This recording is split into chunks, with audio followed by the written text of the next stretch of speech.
r/AskReddit. What is a poor person experience you think rich people are missing out on?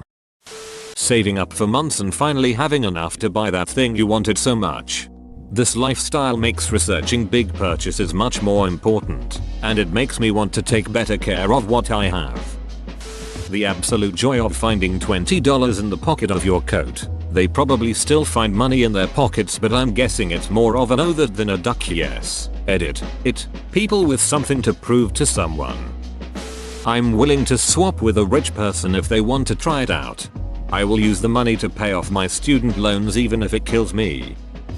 Feeling that accomplishment of finding a rarity at a thrift store that retails at a high price. Yes. You could just buy it for $100 and be satisfied, but you ain't nifty like me. Edit. Holy moly, a silver. My first. Thank you, kind Redditor. Sticking with the person you love even when you have no idea how you'll turn the electricity back on. My husband and I look back at our times when we struggled financially and see how much it brought us closer. Even now he'll occasionally email me a link to the song even though we ain't got money. I'm so in love with you, honey, so we don't forget where we came from. Having been on both sides, from growing up eating trash and being homeless to being well off, I would say it's the appreciation of and the joy of being able to buy things. If you watch One Punch Man anime, it's about a guy who can beat anyone with one punch. The guy doesn't feel emotions, no joy, no happiness or fear from fighting. He trained so hard and now is too strong. There's no joy in fighting. There's no excitement. That's kinda how things are. I used to get so excited to go to the grocery store to buy food, or being able to splurge, of being able to have money left over to get a soda from a vending machine. But now, it's just another purchase. Buying another 80k car is just fine. I scratched up my 40k truck the other day and thought, oh well, I remembered my first POS, Oldsmobile, and when I got my first door ding and how it broke my heart.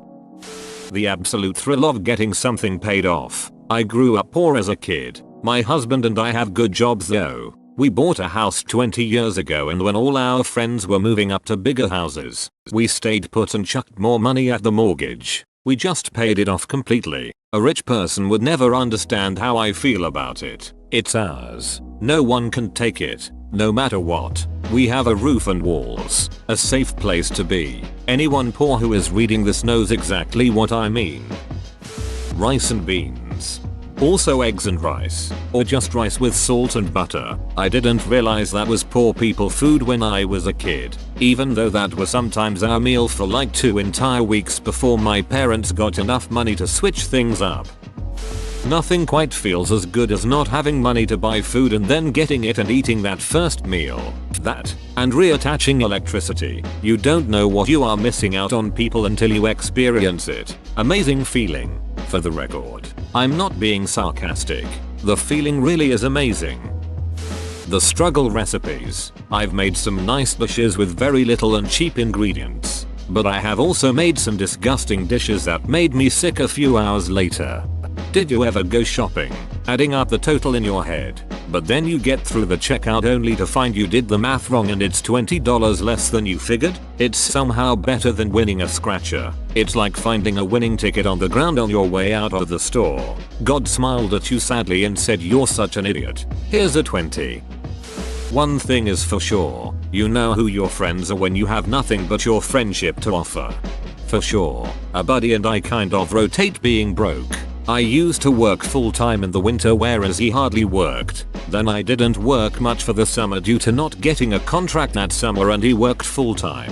We don't ask to borrow money or anything, but if I want takeout and he doesn't have money, instead of asking if he wants to go, I'll ask him what he wants. I have no problem buying him dinner when I know he does the same. I know we don't need to go out and can just chill at home.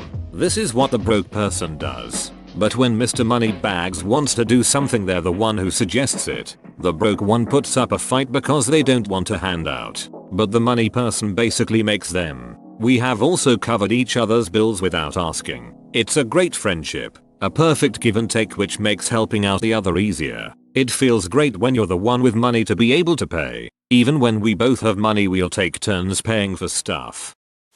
Camping with a small group is more fun than staying in a hotel with the same group.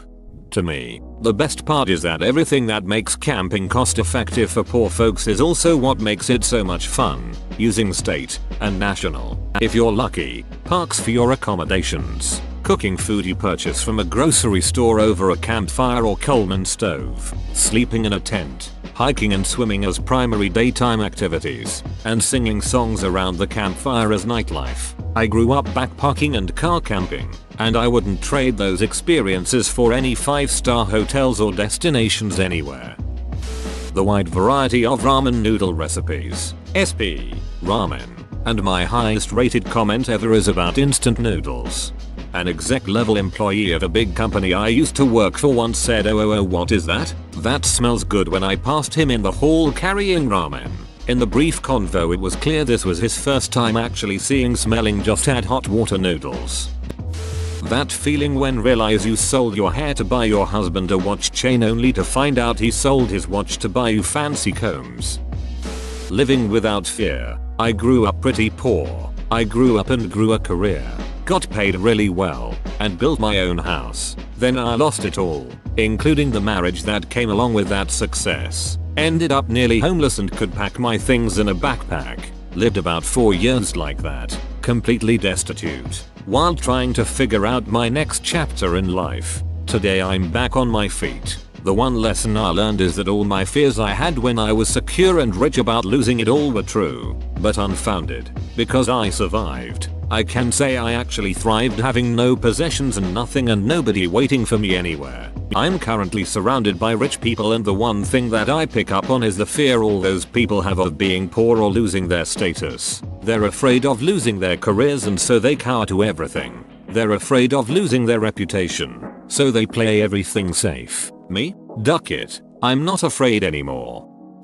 Feeling like a master chef when you figure out 50 different ways to use rice, potatoes, and beans. Also IDK about you all, but I have a very vivid imagination. And whenever I'm hungry and doing chores I like to pretend I'm a medieval scullery maid or a servant woman from the world I'm world building. And it makes me kinda look forward to the boring shit I do all day. Also, chores are nice because that gives me an excuse at the end of the day to either listen to videos or just be in my own head. And I don't have much of a choice but to do that. Rich folks don't have to spend time doing their chores and being with their thoughts because they have domestic workers and are always entertained, it seems.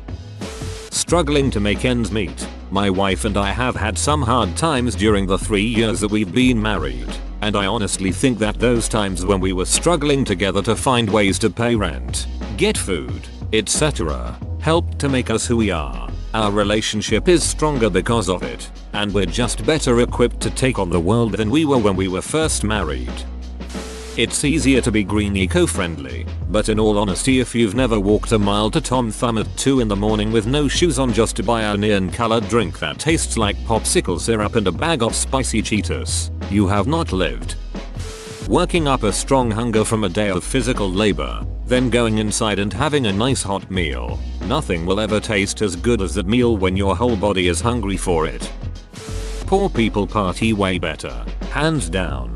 I grew up really affluent and have been to parties thrown by richer people with ducking gigantic budgets. More dollar signs spent did not turn into more fun. More money being spent meant the party thrower was more stressed about it going well, and the crowd was a lot more likely to include "you got a ducking problem bro" and secure dipshits. My friends from the wrong side of the tracks and their red solo cup kickbacks were 500x more fun to actually talk to random people. The only rich people thing that can make a party better is a pool, and even then how expensive it is to be poor.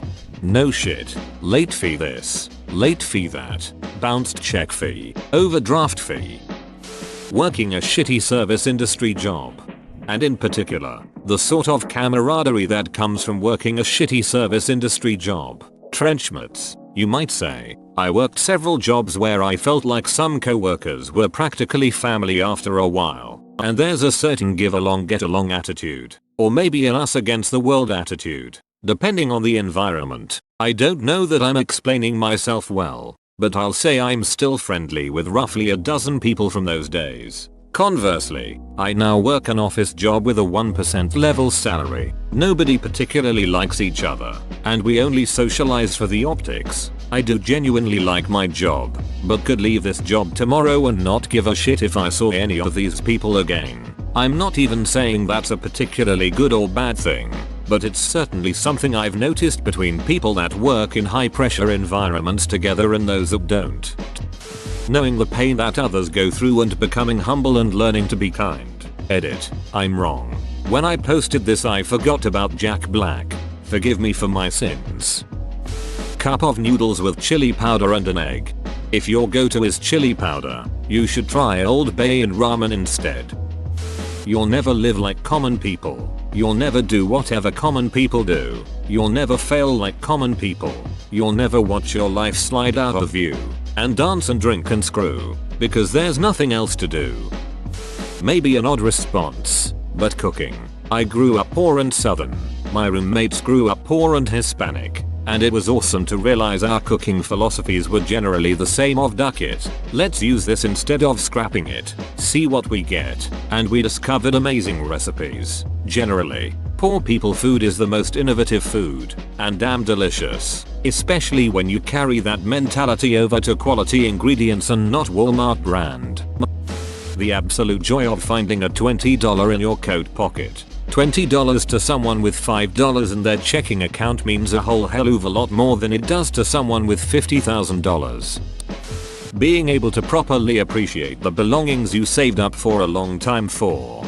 I remember in around 2002 I saved up for a new computer for what felt like forever. I wanted something pretty nice and I saved and saved. I got a brand new compact with a 20GB HDD and I think 256 millibars RAM with a decent video card in it. I was floating for a month, so proud and excited to get home and play on my shiny new super fast computer. Genuine trust. When all you have to offer another person is friendship, you know that they stick around for who you are. You are in general a more sympathetic human. The joy of being able to buy vegetables and proper food. Putting off breakfast and lunch because you only have enough food in the house for dinner. Not feeling any pull whatsoever to try keep up with the Joneses. Whoa, you made it to the end? You're a ducking beast. I'll cut you a deal. Smash like and subscribe for more curated content, bruh. It's free and that's a great price.